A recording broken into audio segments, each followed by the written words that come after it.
protein found in your skin and nails. The color of your hair depends on the ratio and quantities of other proteins, imulin and phenomelanin. Brown to black hair comes from eumenulin protein. Golden blonde, ginger, and red colors come from the phenomelanin protein. Wow. What is the history behind hair dye? How does it work? Hair dye was made in 1909 by a French chemist named Jean Schuler using the chemical paraphenylamine diamine. 75% of women color their hair today, and a growing percent of men also color their hair. Nice. So, how does it work? There's a series of chemical reactions that happen in your hair with the molecules, pigments, and if they're present, peroxide and ammonia. Wow. How do people color their hair back in the day? Using plants and minerals, some contain pigments such as henna and black walnut shells. Others contain natural bleaching agents or cause reactions to make the hair change color. Natural colorants last a couple washes but aren't as gentle as modern day formulations. What about temporary hair dye? How does that work?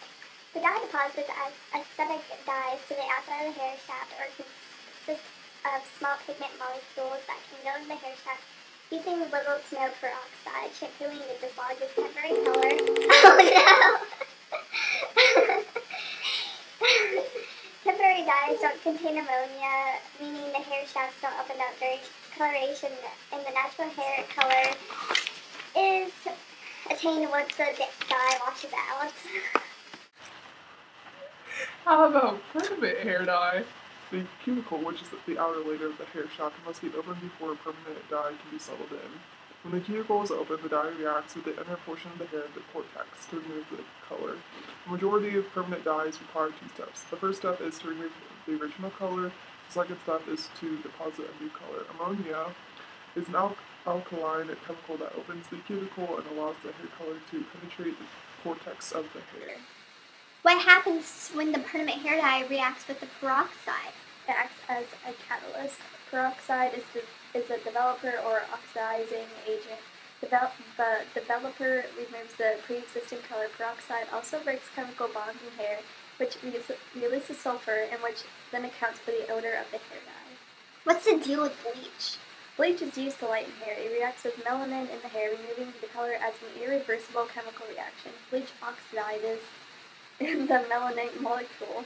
However, the molecule is still present, but the oxidized molecule is colorless. Bleached hair has a faded yellow tint.